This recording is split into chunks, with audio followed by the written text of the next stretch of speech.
Okay, welcome to the Institute for Middle East Studies.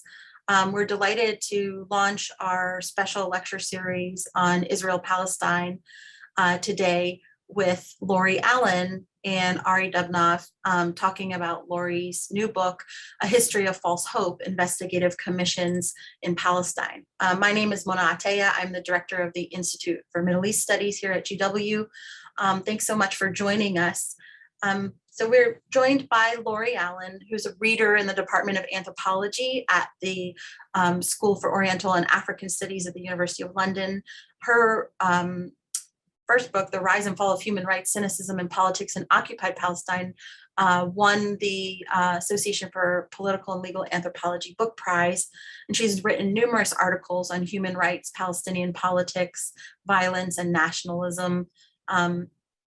We're here to talk about A History of False Hope, which offers a major reconsideration of the international political management of the Palestinian-Israeli conflict by analyzing a century of Palestinian engagement with liberalism and international law. And she'll be in conversation with our very own Arie Dubnov, who's Associate Professor of History and the Max Ticktin Chair of Israel Studies at the George Washington University. So he's a historian, and his publications include the intellectual biography of Isaiah Berlin, The Journey of a Jewish Liberal, 2 edited volumes, one on Zionism, A View from the Outside, which seeks to put Zionist history in a larger comparative trajectory, and Partitions, which is a transnational history of the 20th century territorial separatism, which he edited with Laura Robson. And he's published numerous essays in many different volumes. So we're just delighted to have him here today to be in conversation with Arie. The format of this event is that I'm going to pass the floor over to Arie, who's going to be in conversation with Arie, and then Shana Marshall, who's Associate Director of the Institute for Middle East Studies, will be taking questions. So the event is recorded. It will be made available on our YouTube channel. You are welcome to throw questions at any time into the chat box, and Shana will moderate them and make sure that they're covered after the conversation. So thank you so much to both of you for joining us today, and I will pass the microphone off to Arie. Thanks. Thank you, Mona. I hope you can hear me well, and welcome, Arie. It's really a pleasure hosting you here at GW, albeit virtually. Those in the audience may know we met a couple of years ago at Princeton during a workshop marking the centenary of the Balfour Declaration. And after that, I ran and started reading your work, Arie, and this book included. So let me start by really, congratulating you on this very impressive scholarly achievement. Here's even my own copy here. Meticulously researched, really, and marvelously written. And this is a compliment from a historian that usually does not think about readability as being the first thing that comes to mind when reading the excellent work produced by my colleagues at the Anthropology department. And it's really ambitious project. We will talk about 6 or 7 famous committees of inquiry that you survey in this book, but it really provides a bird's eye view of the history of the Zionist-Palestinian conflict, but much more importantly, the often neglected, if you may call it, third dimension, this international intervention, the international law, and the underlying assumptions of liberalism, basically. So as Mona mentioned, given the Zoom format, we thought it would be much better to jump right into sort of a conversation. So I'll do my best in trying to offer a pale Terry Gross imitation and move right to our NPR style interview. And my first question would be one of genesis, not of the subject matter, the historical subject matter, but your intellectual journey. I mean, what can you tell us about how the road that led you to this book? And because, as I've mentioned, you were trained as an anthropologist, but here you're doing something slightly different. You're a book that spans a century's worth of history. and using numerous archival documents and synthesizing so much secondary literature. So what was the genesis of this study? First, I want to thank Arie and Shana and Mona and everyone for the invitation. And thanks to the folks, Christian, who helped set up this event. And thank you all for joining us for this conversation. I'm really happy to be talking with you. I guess the tale of my intellectual journey to this book could be told from a couple of different starting points. One that begins with chance and another having to do with my personal background. And I'll try to tell this without going into ancient history, but I first visited Palestine and specifically the West Bank in the early 1990s. And I suppose for some of you that is ancient history. But this was around the end of the first Intifada. And among the many, many things that really grabbed my attention as a very untraveled, basically unpolitical and ignorant Midwesterner undergraduate with no Middle Eastern heritage, I was struck by how Palestinians who were kind of showing me around really wanted me to see and appreciate and understand their suffering and the bald injustice of their situation, which was often translated into this language of see how we suffer. But they also showed me, some of the many ways that they resisted and also talked about that in terms of resisting the conditions that produce suffering. So it was a real trope that caught my attention. And I was curious about how people talked about their situation, how they represented it to outsiders, so that they could understand what is really almost an unfathomably surreal situation of oppression and injustice. So that eventually led to my first book, which was an ethnography of the human rights system in Palestine. And the human rights system has become a kind of a transmitter, a way for people to translate their conditions of existence, translate their suffering into a supposedly universal language of rights. And one of the probably pretty obvious conclusions I came to in that book is that the human rights system, NGOs, reports, hasn't been very effective in creating political change. So that then led me to questions about where this commitment to the human rights system and all the international law and liberal ethics that system is tied up with, where this commitment to the language of human rights came from, why people hold on to it when it doesn't seem to be moving their goals nearer. So having been trained by anthropologists who took history seriously, I sought a historical path to answering that question. And investigative commissions, which are such a repeated motif in the history of Palestine and the conflict, and which really bring together so many elements that I wanted to investigate: human rights, international law, liberalism, political ethics. Commissions of inquiry seemed like a useful lens through which to look at all of this. And then just briefly, the other source for this project is basically my eternal kind of curiosity about the nature of political commitment. I'm curious about where political commitments come from, what they can lead people to do, how people shift their political commitments and involvement. And, I'm going into slightly personal detail because I think in academic context, we don't always talk about these things, but I come from a fairly really unpolitical family, honestly. They have political opinions and probably most of them vote in presidential elections, but no one is what I'd call an activist. And out of that, maybe inertia, I've emerged with this strong desire to want to understand how to change things that are wrong, but no real practical lessons about how to do that. So I've been interested and maybe a little envious of people who have tried to take that desire to change things into actions to change things. And I'm interested in what motivates that. And so in this book, I'm really trying to understand the ideologies and experiences that have kept so many people so committed to acting within a liberal system that seems like a way to fight injustice, but that has not yet yielded up actual political change. No, that's fabulous, and I'm sure we will also later on return to this kind of a very intriguing and original way in which you offer us what you call an anthropology of international law.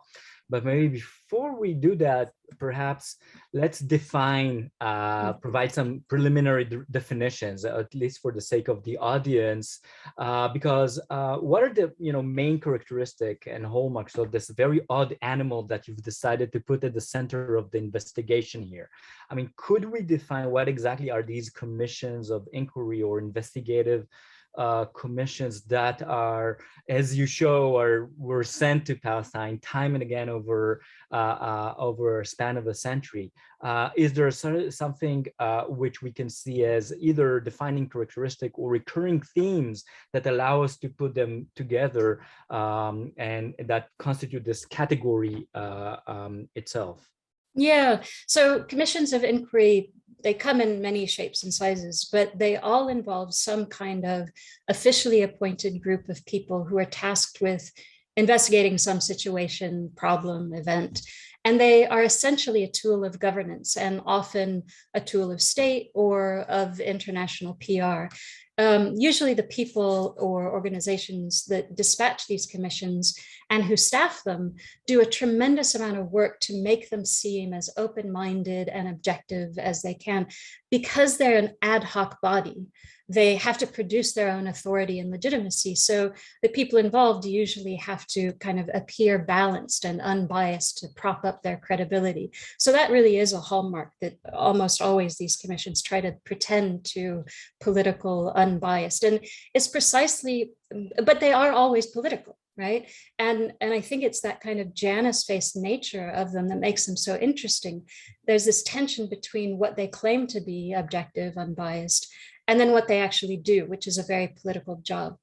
So just to describe a little bit more, members of the kinds of commissions that I looked at were usually legal professionals, diplomats, legal scholars, judges, politicians, sometimes military experts, lots of times academics. But usually people we could describe as, respectable experts, often men of gravitas, right? And what's crucial here is to note that these commissions or the governments that send them arrogate them to themselves the right to judge, right? The authority to make recommendations. Now, the basis on which they make those claims to authority can be different, whether governmental authority or the authority of the international community or universal human rights. And just to give people a little bit more kind of context, I want to give you a few examples that I don't write about in my book, but to give you a sense of how long a history there is to these commissions and how popular they are. So some say that the Doomsday Book of the year 1086 was the first commission of inquiry. That was really more of a survey that the English King William the Conqueror sent out to basically get a tally of what people owed him. But these days, when we think of commissions of inquiry, it's more something like national commissions you might be familiar with, like the 9/11 Commission or the Riot Commission, which recently the American Republicans have basically quashed after the Democrats tried to set up a commission to look into people trying to take over the White House, right? You might remember that. And despite the claims to neutrality by people who are involved in these commissions, as they said, they are fundamentally political, and they often have the effect or even maybe the purpose of, as I said, kind of pushing an issue into the long grass or exonerating government policies and actions. So the 9/11 Commission is an example of something that some people argue was an official narrative of the events that gave rise to the war on terror, but that really helped justify that war in the United States. There are very famous commissions in the UK too. The Royal Commission report from 1834, I think, supported the rescinding of welfare for the poor in England. And here in the UK too, commissions are a way of kicking a political issue aside. And one example of that is the Iraq inquiry, which folks in Middle East studies might be aware of, the Chilcot inquiry, which the inquiry was announced in 2009 by Gordon Brown and published a mere 7 years later in 2016. So, and there are arguments about what that report did and didn't say, well, it didn't say anything about the legality of that war. So just giving you this idea of how political and tricky these commissions can be. Now, getting back to the inquiries that I studied, they were a mixture of national, international, and UN commissions. And it's worth distinguishing between the earlier commissions that were active in, say, the first half of the 20th century in Palestine, and then those that came later, often formed by the UN. The first bunch they tended to have a more explicit policy focus, what to do about Palestine and the competing claims between Jews and Arabs. And then the more recent UN commissions to Palestine have usually been prompted by an intensification of violence, violent conflict, and are really always underpinned by a kind of human rights, humanitarian agenda. And international law is their kind of justification and MO.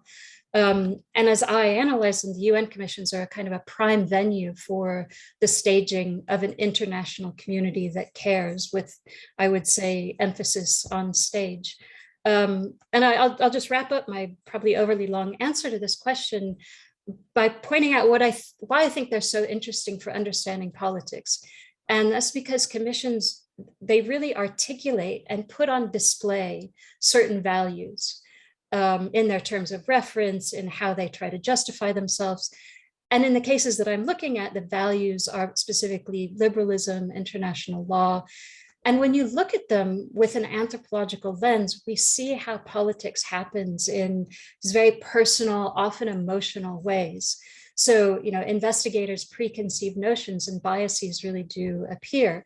The Orientalism, the racism is really put on stage. And that's something I try to draw out in my book, but this kind of repeated claim that commissioners make to being balanced and reasonable while essentially supporting Zionist goals was done with a kind of subterfuge through languages of liberalism, basically. So I'll stop there. Obviously, since I've written a very long book on this, I could go on longer, but I will spare you. That's wonderful, because I like the fact that you chose the word staging. And I think that, once we read your book and we see, I think you made a very convincing case that we should look at these investigative commissions as also a forum or space, a discursive space, if you'd like, a habitus also, that on the face of it, it's for negotiation.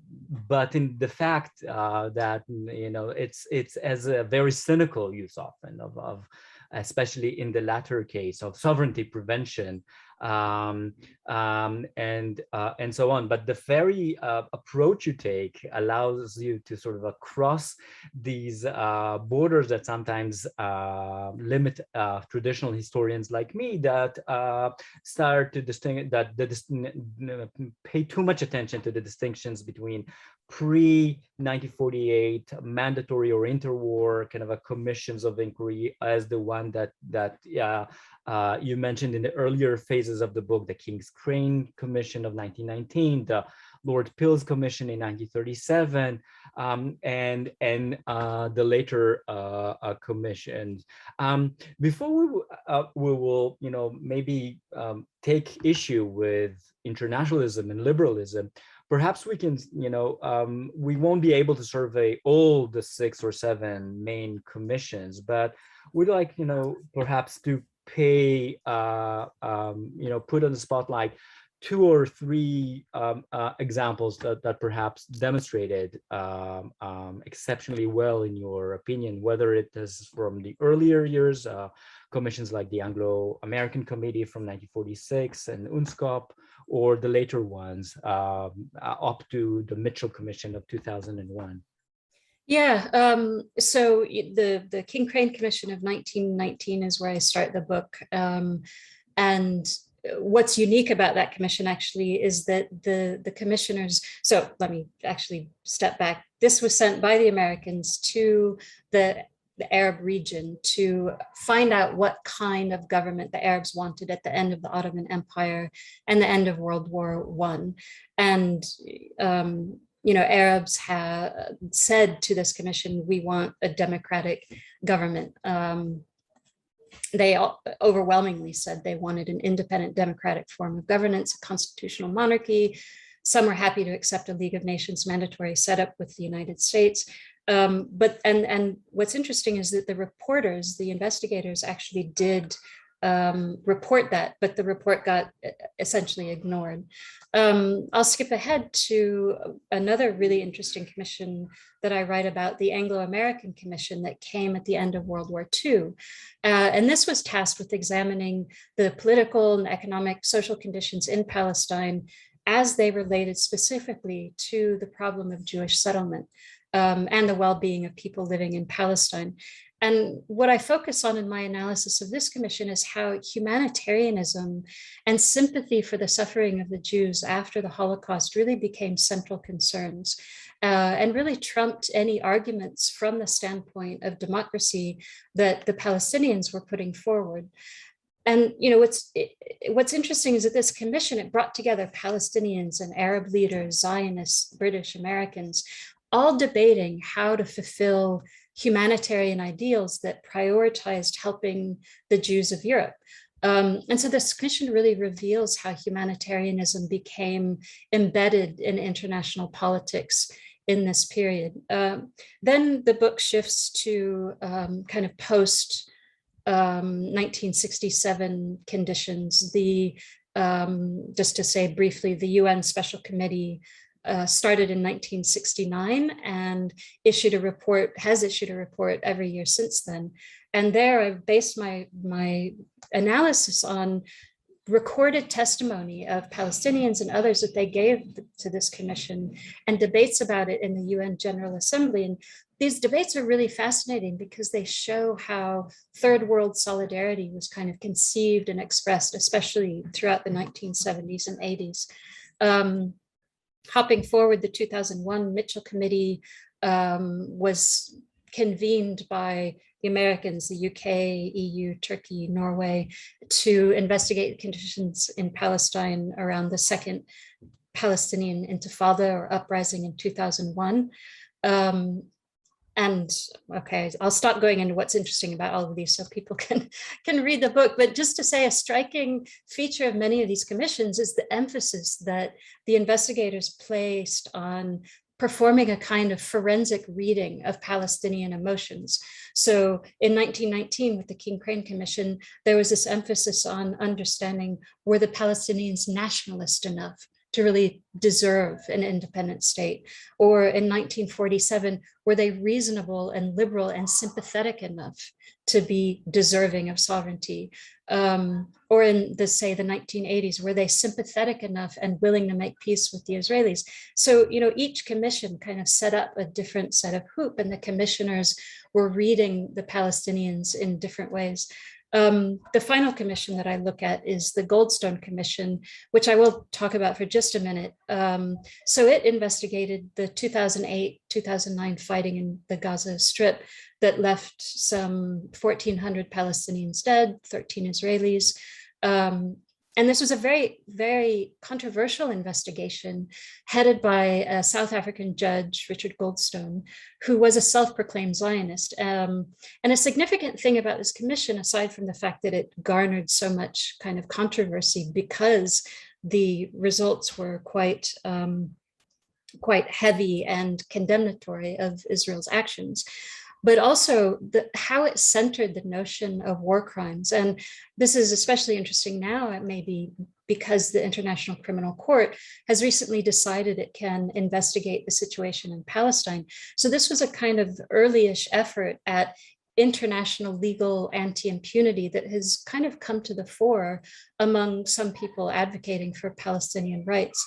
So yeah, with each commission, I show how this kind of international law is embodied and performed in kind of shifting ways, and how each shift kind of encourages further hope among Palestinians and their advocates, hope that the international community will finally act, put a stop to Israel's actions, whether rights violations or settler colonial projects, depending on how people frame it. But I'll stop there.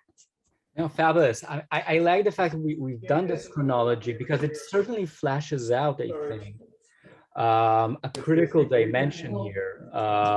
And that's really that you show how the conflict we tend to see as very local should be put in an international context, and that the foreign Western powers always had a horse in the race, and that this is internationalizing the conflict that sometimes we assume is a very new idea, actually has a long history.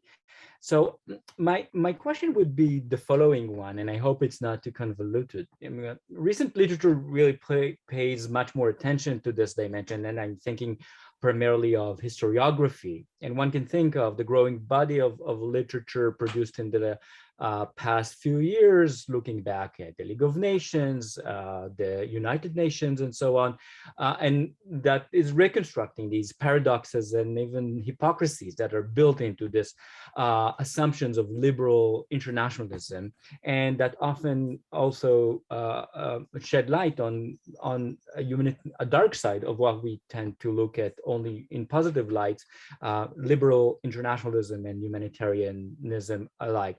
So I see your book as participating in a way in that very vibrant discussion. So would you agree with that observation? And if so, how do you think this type of new literature on internationalism perhaps changes or enriches our narratives about the conflict and the chronicles of the Palestinian struggle?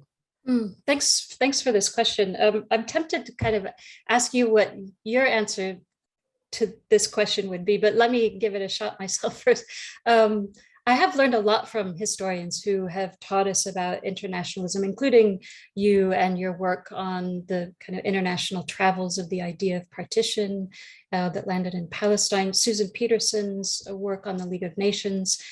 She wrote, for those of you who don't know, a really amazing book exposing the hypocrisies of liberal internationalism in that era. Although I think we should acknowledge that this hypocrisy was nothing that the people suffering from colonialism that donned a new guise in the League of Nations weren't aware of. In terms of our narratives about the conflict and the chronicles of Palestinian nationalism, yeah, I think it's pretty clear that Palestinian nationalism has always also been international. When you don't have a government to call your own, political appeals have to be international in a way. And because Palestinians in Palestine have never lived under a representative government, a kind of nebulous international community and the world have become key political interlocutors. The UN and the human rights system kind of promote this notion that there is an international community that cares. But as I argue in the book, appealing to this world can maybe distract from the underlying political dynamics that prop up the system as it is. But I think what's interesting to consider, I think, is how different Palestinian leaderships and people involved in the movement for Palestinian liberation have had shifting understandings of the international stage, with maybe sometimes more and sometimes less accurate readings of the stage. So for example, during the King Crane Commission in 1919, there's a real clear sense among many Arabs that the Americans were liberal, that they weren't greedy imperialists like the British and the French. And so some of them were willing to accept an American mandate had that gone through. Many had some kind of trust in the democratic nature of Woodrow Wilson, maybe not being aware of how racist he was. And I think a major message of my book is that throughout the history of Palestinian nationalism, some major portion of the Palestinian leadership or representatives have been liberal, or at least have had some kind of faith in values and institutions of liberal internationalism. And that has been the kind of consistent sort of machine that they have hooked onto across this 100 years. And the values of democracy and fairness and rights that liberal internationalism continually articulate are part of what keep people hitched to that internationalism, I think. Yeah, well, I mean, I think I'm very much convinced by this, by your argument, and also because so much of the claim making of the local actors is staged for an international audience, right? In the way you phrase your claims is often requires that. So it's interesting that, you know, if I need to dwell on this above themes, on these paradoxes and hypocrisies of the liberal international order, you do, you know, I think that whether intentionally or not, I think your intervention is valuable because it, you know, adds on what historians are doing, but at the same time, it does something, and perhaps this is one of the major compliments I will offer you and your book. Something that sometimes historians that opened up a global dimension tend to miss, and that simply has to do perhaps with archives. You know, if I'm a historian who study internationalism and human rights alike, I would gravitate for obvious reasons to Geneva, London, New York, Washington, D.C., and simply because this is where my main archives would be. And this is where power resides. I think that, you know, you as an anthropologist that is looking for the answers, both the way in which people are arguing in front of these international forums, but also protest against them. Your book also reminds us that so many of these claims are rooted in Nablus, in Beirut, in Jerusalem, in Amman. So I think that this is one of the interesting challenges that the field is now facing, is sort of how to be quote unquote global, right? You know, I identify and acknowledge this international global element dimension of the conflict and rescue it from some sort of a very constrained area studies approach that divorces it from larger histories of the global or the global south, but at the same time still remain also very firmly rooted in the local both archive, but also the voices of the local agents. So would you agree, you know, was that part of the intention, or is there a magic consequence of your approach? No, definitely that was, well, both actually. Because I'm an anthropologist, I tend to try to make more diverse, I suppose, or I try to broaden the scope of who I understand to be part of the political conversation.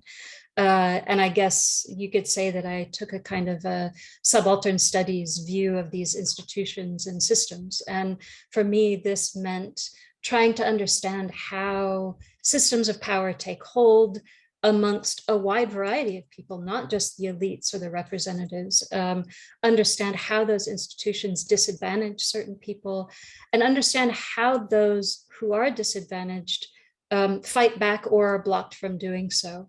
Right? I mean, when we see how human rights are implemented on the ground and not implemented, we can start to identify the limitations of this system and how those have been baked in from the start. And so when you start from Nablus or the newspapers of the Arab world with, you know, okay, literate people who could write into newspapers, but still a broader cross-section of voices, or when you look at memoirs of people who left records of their involvement in these commissions and in the conflict at different points, it's easier to see both the disadvantages of these kinds of liberal systems and to see how people get kind of tied into them, how hope in them does get sort of reignited all the time. And that's not the kind of thing that you can see in a lot of sociolegal scholarship, for example, or history of international law scholarship that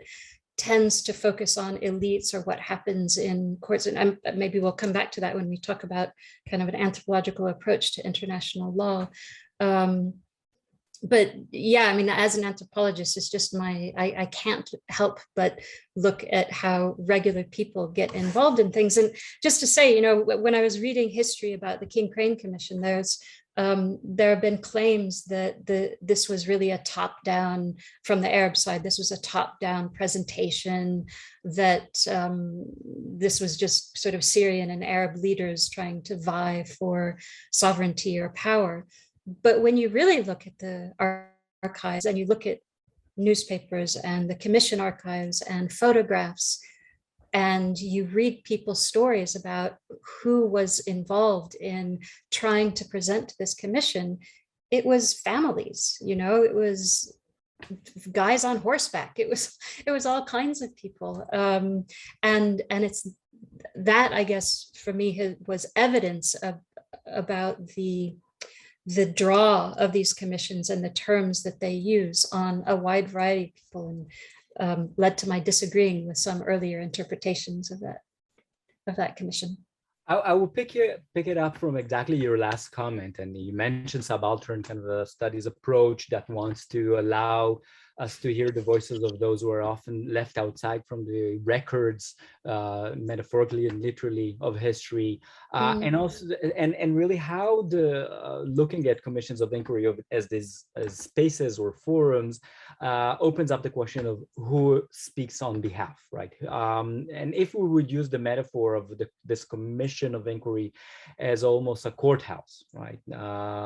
Often because they are defining themselves as either the fact-finding committees or they are there to investigate.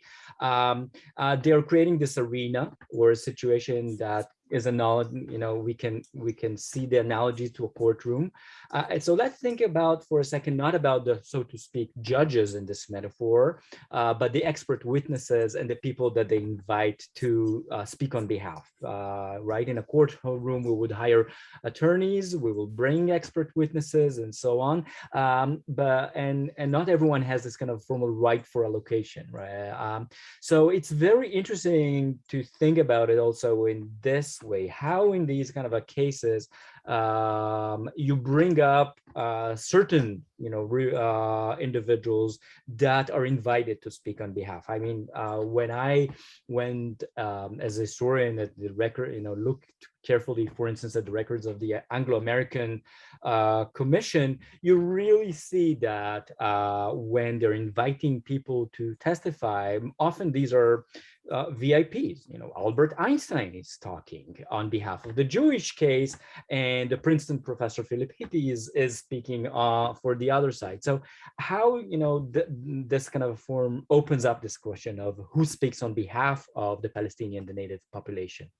Yeah, thanks for that. I mean, yes, on the one hand, there is definitely, I think, an elitist kind of class element to who got to be the main spokespeople, both in the King Crane Commission and at the Anglo-American Commission. It was a lot of already prominent political spokespeople, representatives. But what's important is to recognize that there were also debates among Palestinian and Arab audiences about what would be said. So in a way, they were representative to some degree. There were, especially in the King Crane Commission, there was a lot of effort put into developing the kind of talking points, if you will, of what the Palestinian or Arab representatives would put forward. And there were also debates among Palestinians about who had the right to represent them. And there were people who objected, right? So yes, the commissions, those earlier commissions did shine a light on kind of elite voices, but people were vying for a voice otherwise as well. And what's interesting to notice how some of these kind of elitist dynamics have shifted as the UN has become more involved and as the language of humanitarianism and human rights has become more predominant, right? There's been a kind of widening out of who is invited to speak to the commissions. Representatives of the UN invite specifically eyewitness testimony and specifically testimony from victims of rights violations to tell of their experiences, to tell of their suffering. So there's been a kind of a diversification of the kinds of voices that are allowed into the chorus. And all kinds of people have taken the chance to present to their investigators. But for sure, there is also always a reliance on professionals, right? Civil society professionals who speak in Geneva at the UN, intellectuals and academics who organize presentations at the Anglo-American Committee, legal professionals who developed evidence for the Mitchell Committee. And of course, what's crucial here is that despite their very eloquent, professional presentations and rational argumentation in all of these committees, actually, they rarely seem to convince the commissioners of the justice or rightness of their position. And that's, of course, because a lot more than evidence and reason go into the making of political policy. Yeah, so having one eye at the block, sorry. I mean, I will ask one more question and then we'll open up the floor to the question. And that's really to allow us to, I'll jump right to the concluding chapter of your book, which offers a very kind of damning critique of the underlying assumptions of liberal international order and international law. But you offer there something you call the Anthropology of International Law. So I would be happy if you could flesh it out and explain what do you mean by that, and how do you conceive this Anthropology of International Law going forward? Yeah, thanks for that. I mean, I guess I started to touch on this a minute ago, but I think there are two maybe key aspects to my approach to developing an anthropology of international law. One would be scope and the other is depth. So first, as I said, what I've tried to do is really expand the breadth of who we consider as being important within international legal dynamics. I see how wide a range of people have in fact engaged with international law, its values, its institutions. And so I've tried to include a diverse range of people, not just the legal and civil society professionals, but whoever else, shows up, from self-defined housewives and grandfathers to torture victims and newspaper editorialists, right? And so through looking at how a whole range of people have engaged with international law, I kind of came to this surprising, maybe surprising observation that international law really matters to a lot of people, especially, in Palestine, and it has garnered the faith or the hope of a lot of people. And so there really has been a kind of democratization of these processes as a wider range of victims of human rights violations have been invited into these courtroom type scenarios. And I've also tried to expand the scope of what dynamics are included when we look at the legal field, shifting attention away from legal doctrine and rules of law and onto people's beliefs, their emotions, their performances of their emotions, and the kind of social and political dimensions of legal interactions, which is not what a lot of legal scholarship, at least that I read, really does, as it's more focused on legal rules and legal decision-making.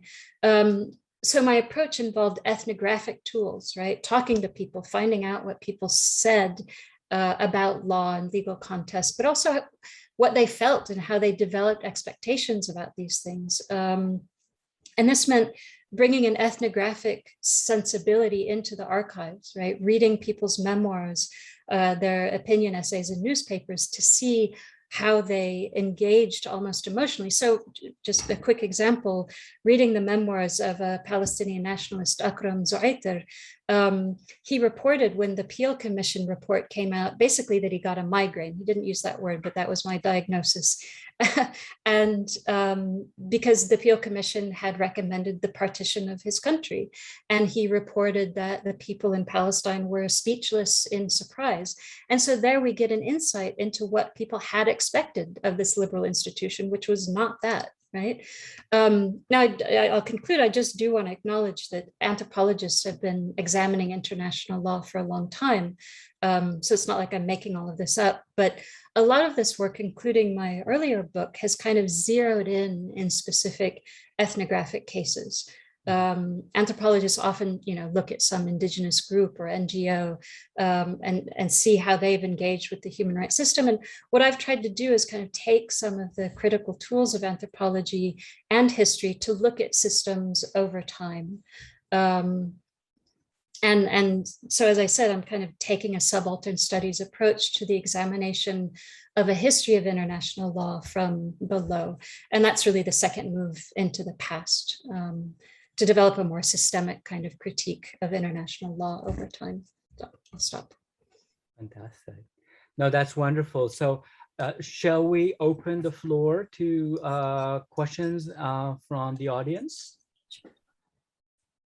Yes, I don't have any questions in the chat yet, but I myself have a question.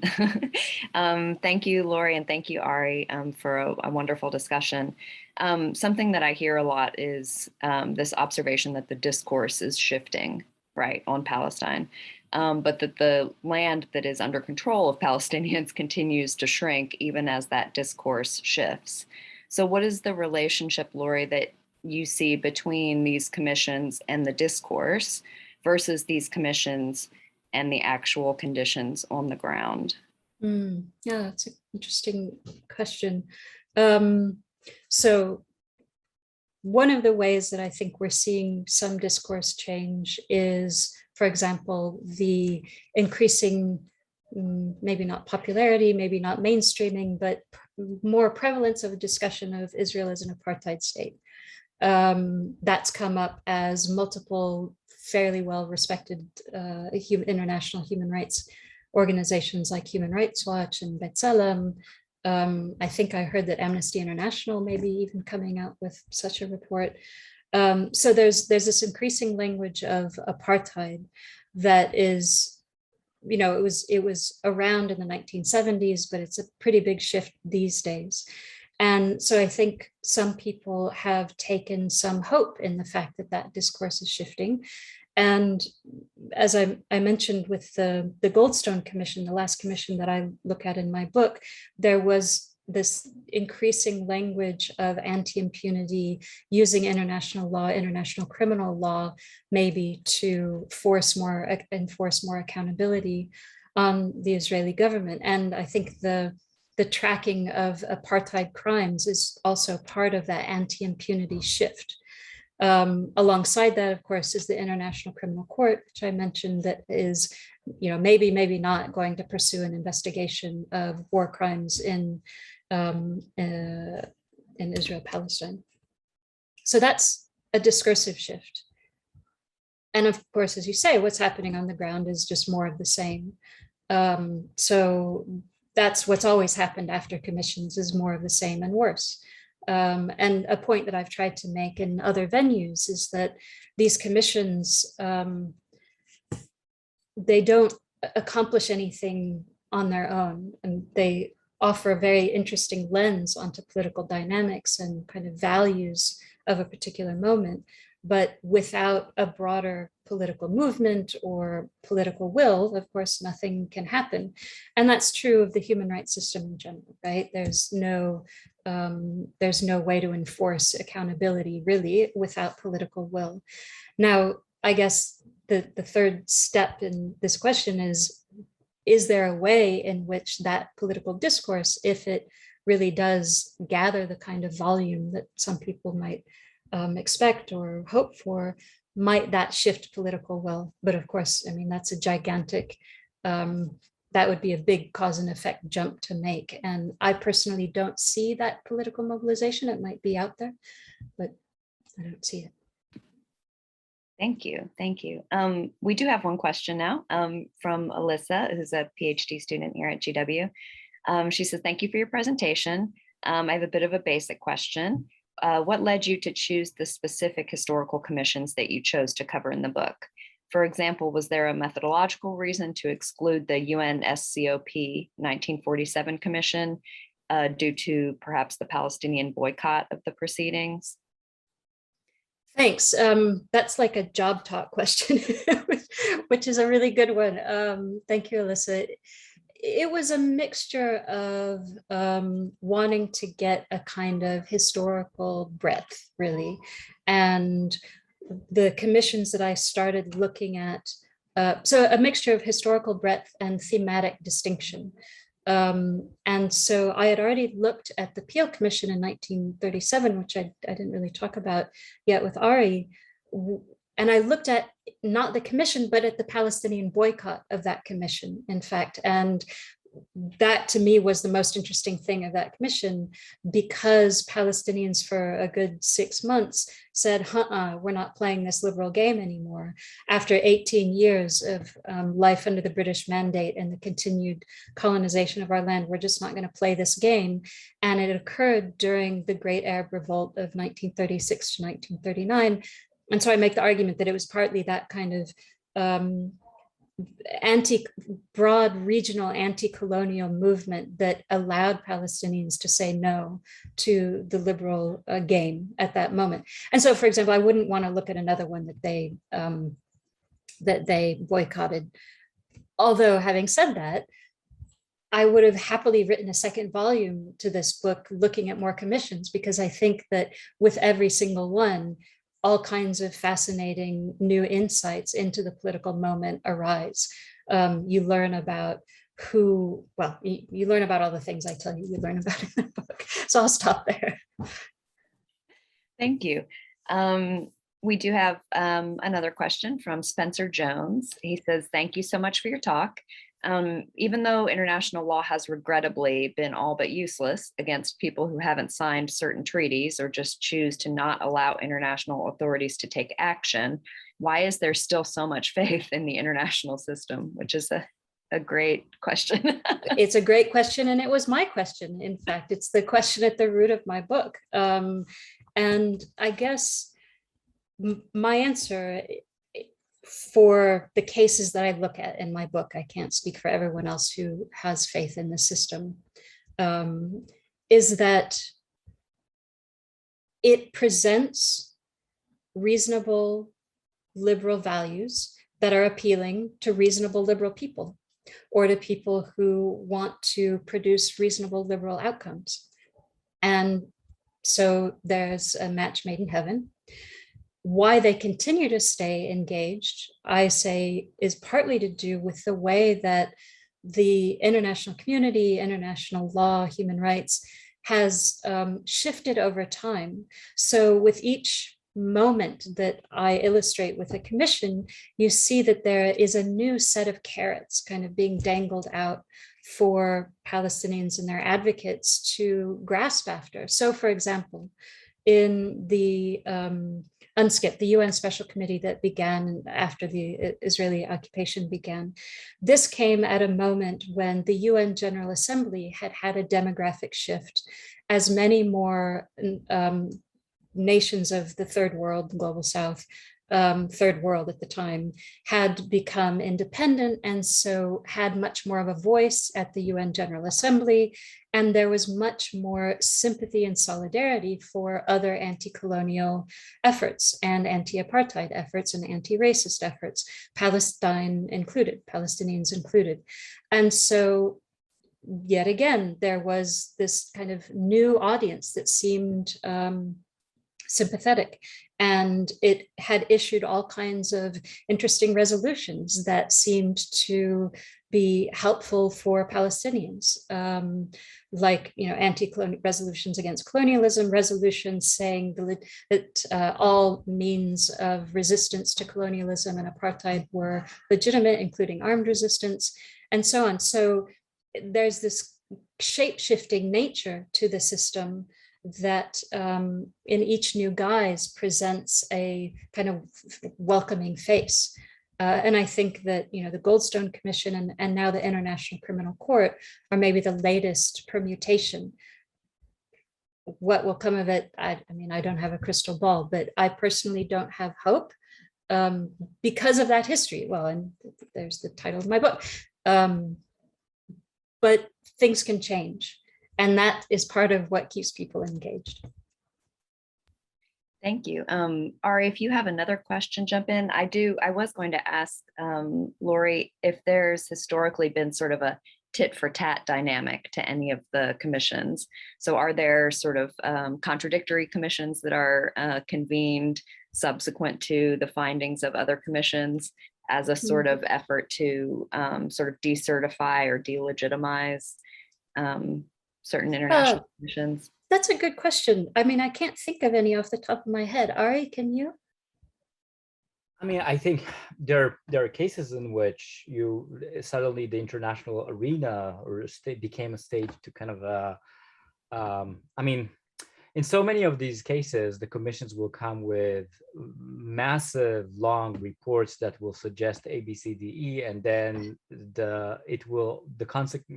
consequently, you will have a stormy debate in which 90%, if not more, of the suggestions will be discarded. But during the post factum debates, you will have new type of documents produced in that respect. It's a good question. I don't have something off the cuff I can. But probably, Shana, somebody's going to hear that and come up with, oh, that's a good idea. Dissertation topic. Or no, that's another reason to have a commission, right? But in the things that I've looked at, I don't recall a commission being formed to oppose a commission, but they do have knock-on effects of, for example, the Mitchell Committee.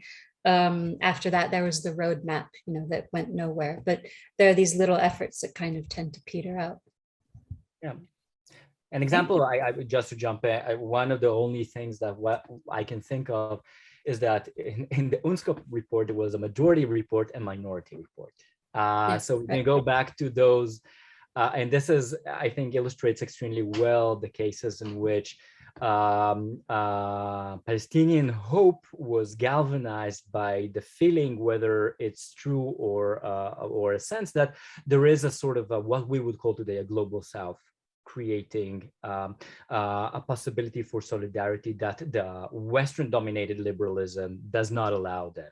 But often, but who knows, apart from my a handful of PhD students, some of whom are on this call, who remembers the minority report of the UNSCOP committee? Everyone knows that the majority was in favor of partition that went to the vote in November 1947.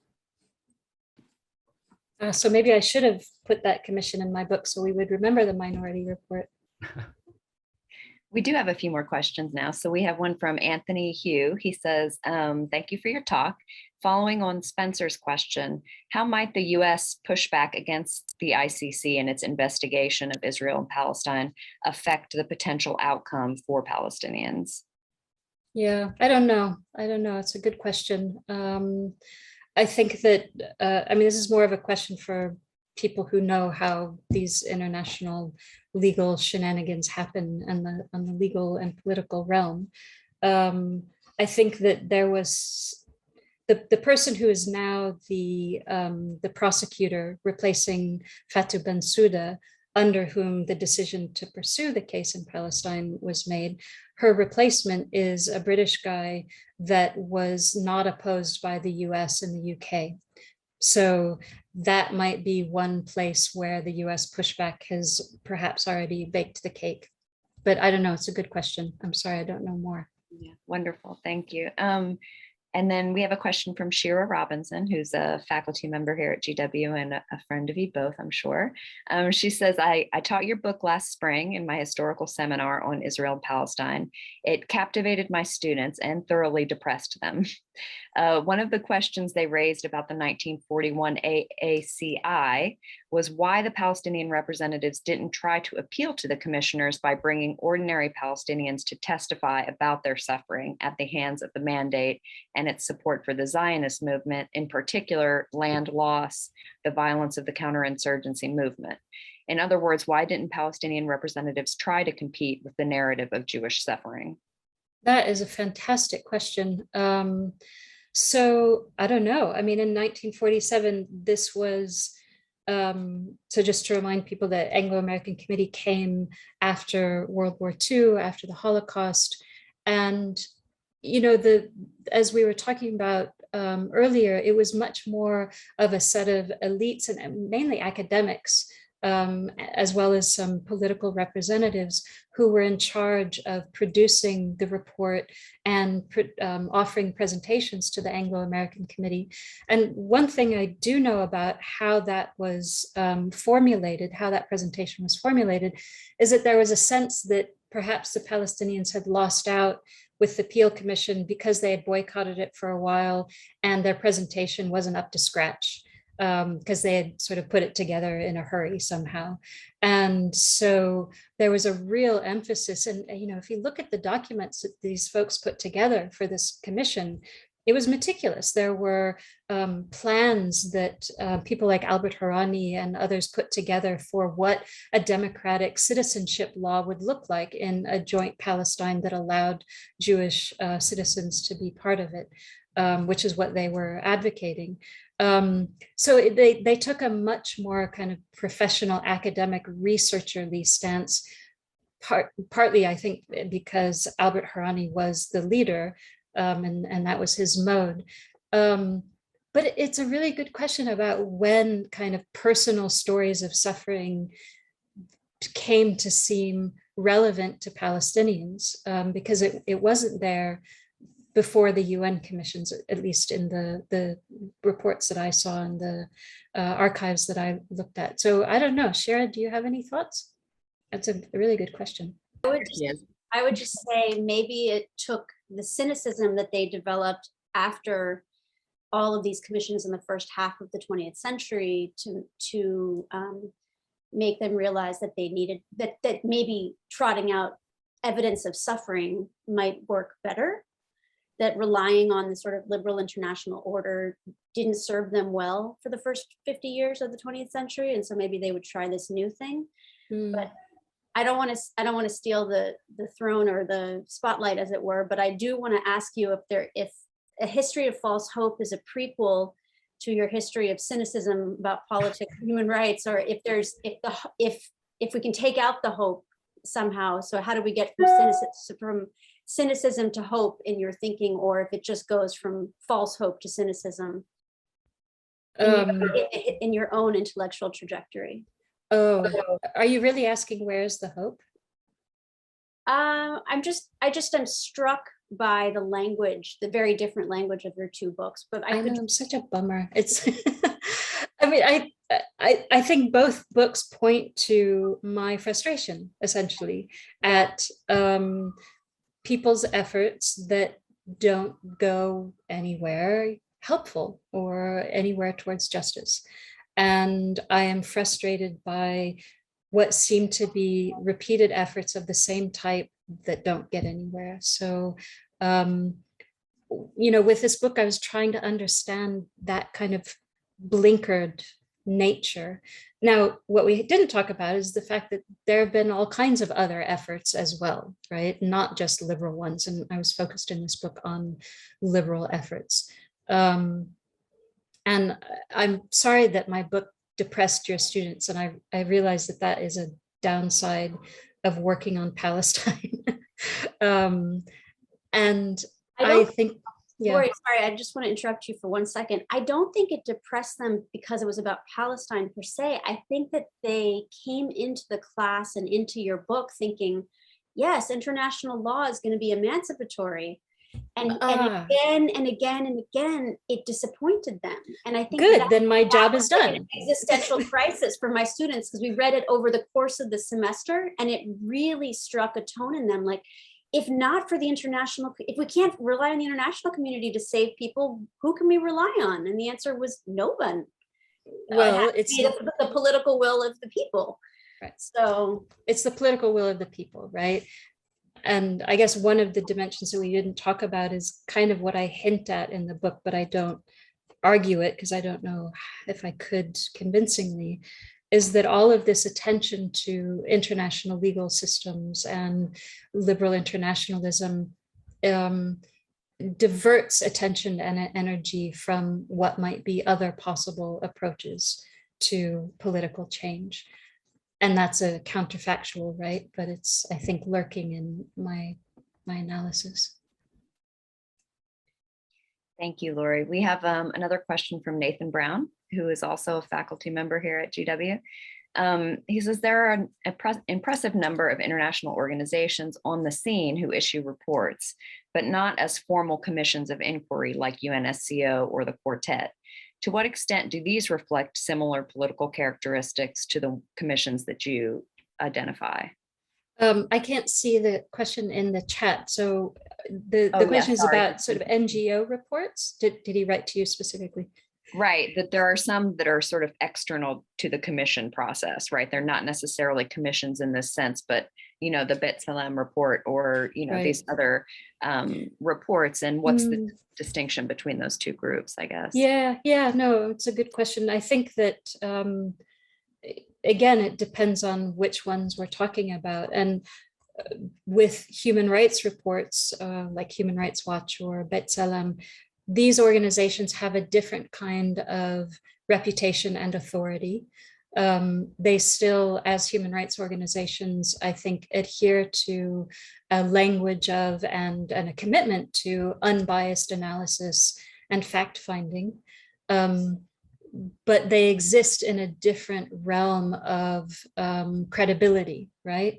And so the kinds of arguments against them come from a kind of anti-NGO, anti-left-wing sort of argumentation, whereas the commissions, because they are either governmental or intergovernmental or United Nations based, they have a different kind of either credibility or lack of credibility, right? I mean, the Peel Commission for Palestinians didn't have so much credibility because it was yet another British commission that wasn't going to do diddly squat for them, right?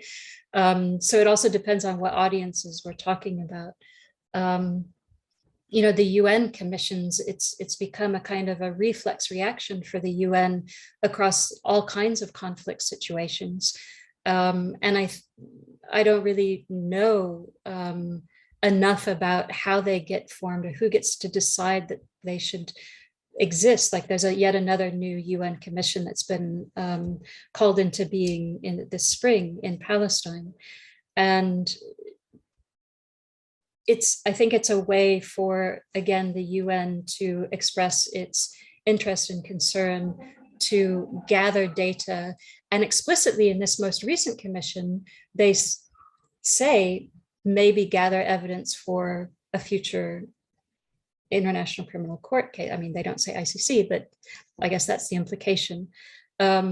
So I guess, you know, it depends on which reports we're talking about, but I think the difference between human rights or independent reports has to do with the nature of the credibility and authority that is claimed. Oh, great. We have a question from Matt DeMau, who is also a student, a PhD student here at GW. He says, thank you for the talk. I have a question about the geographical scope of the commissions over time. Obviously, several of these commissions occurred prior to partition and the Nakba, and therefore probably took the question of Palestine on the scale of its historic boundaries. But a few that you looked at came after and were focused on particular events, such as the Second Intifada and the 2009 assault on Gaza.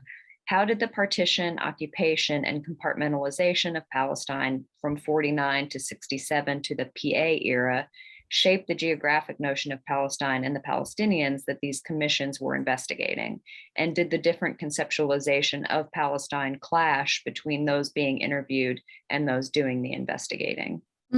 Fantastic question, Matt. Nice to not see you, but to hear from you. Matt was a student here at SOAS some while back. So that's a great question. And it's something that I probably should have pursued more in the book. The post-67 commissions that are mostly UN commissions, but also the Mitchell Committee, really had a occupied territory focus. And thereby kind of left out Palestinian citizens of Israel and adopted what is, you know, some would say a kind of settler colonial lens view of the geography of Palestine, hiving off the situation of Palestinians in Israel. So that's part of the answer to your question. They really just drop out of the picture. And did the different conceptions of Palestine clash between those being interviewed and those doing the investigating? That's a great question. I didn't see that. I mean, I can imagine that might have come up, for example, in conversations between UNSCIP, the UN Special Committee during the 1970s and 80s, maybe, but I never saw that. And I guess partly because those commissions are really asking questions about violations of human rights, and you know, the question of territorial allocation that was fixed and done in 48, right? So and with UNSCOP, so that question kind of fell off the table, and I've never. That's a really good question, but it might be something to look for in the archives, but I didn't come across it. May I take a stab at this? I mean, I think it's a wonderful question. I think it highlights, I mean, I tend to see it slightly differently in the following sense, that maybe perhaps as we're moving closer to the present,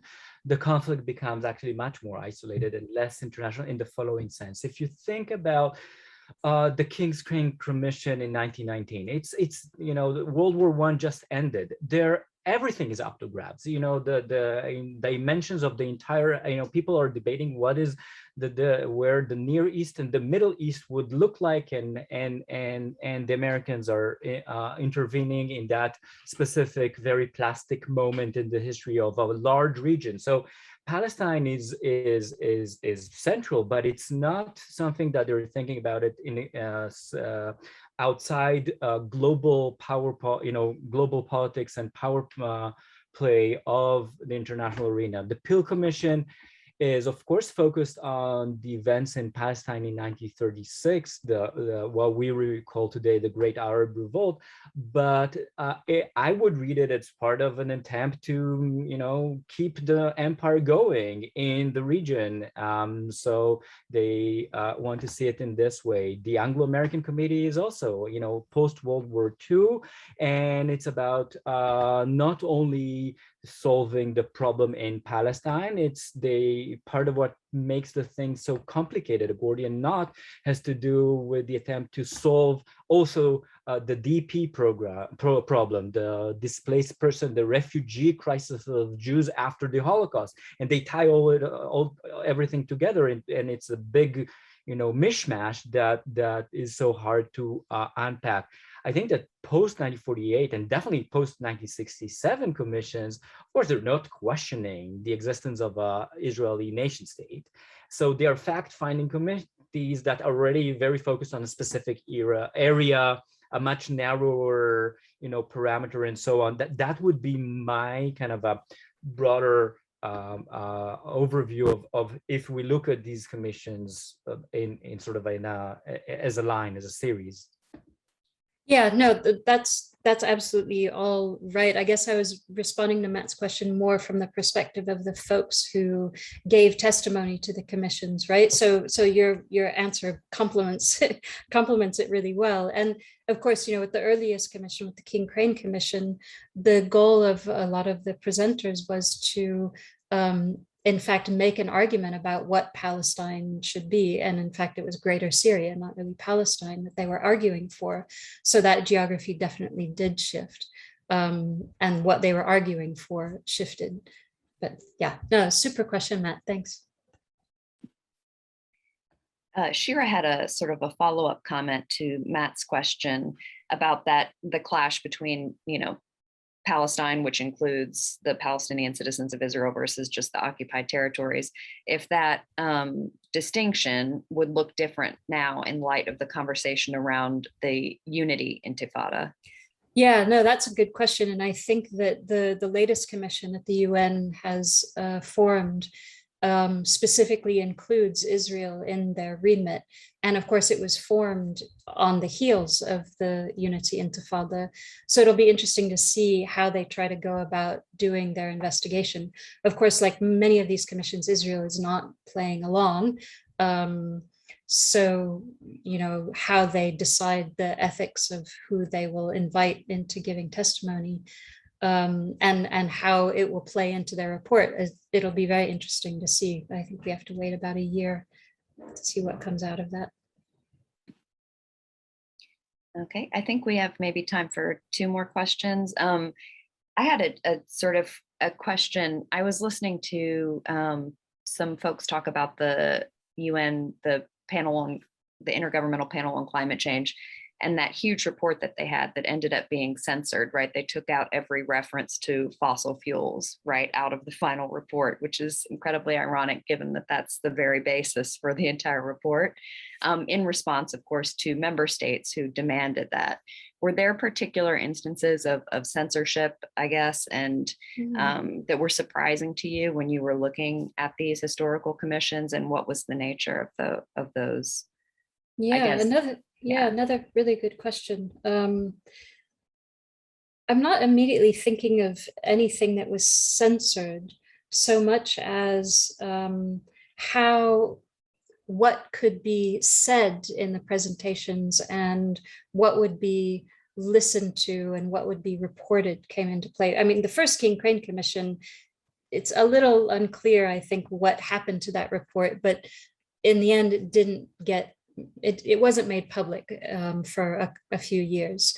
And it's not clear that Woodrow Wilson ever even saw it. And then he had a stroke and and then the British got Palestine. So there was a kind of a form of censorship there, maybe. In my reading of testimony with the UN Commission, the special committee, there were lots of interesting interchanges between investigators and witness givers, testimonial givers, witnesses, who wanted to try to give stories about somebody they knew who was tortured in an Israeli prison, or things that were not eyewitness testimony but were hearsay. And so there was a very strong kind of disciplining in the early years by those investigators of individual witnesses to make sure that the testimony adhered to something approaching legal courtroom standards of evidence. That then kind of shifted depending on who the investigator was. So I think when things get filtered and censored, it happens sort of before I don't know. Another good question that I don't have an answer to. I didn't come across anything beyond those kinds of examples. Well, thank you so much. This has been really wonderful. Thank you so much, Lori, and thank you so much, Arie, and thank you to everyone for your wonderful questions. I'm going to hand it over to Mona. She's going to give an announcement about our future events. And thank you both so much. And the recording, of course, will be up on the website just as soon as we've gone through that. So thank you. Hey, thank you to all of you for a really excellent conversation, and Lori for writing such a stimulating book.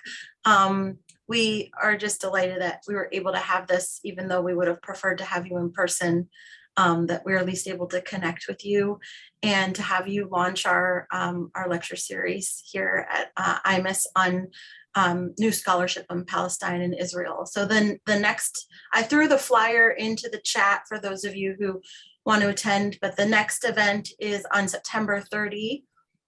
We're going to be joined by Yair Wallach, or Wallach, I think it's pronounced, with Shira Robinson as our interlocutor. And that's A City in Fragments, Urban Text in Modern Jerusalem. So I hope that you'll join us again, same time, same place. We've got a really great lineup for the rest of the semester. So thank you again for everyone who attended and asked questions. And thanks again to Christian for managing all of the logistics of making these events possible for us. So, and also Elad, our events assistant, for publicizing the event, and Carissa for making the flyer. And hopefully I haven't forgotten to thank anybody else, but enjoy your afternoon and thanks again. Thank you so much, Arie, for your questions, and Shana and Arie for inviting, and Mona for sorting all this out. And to the audience for really super questions. I really enjoyed this, so much appreciated.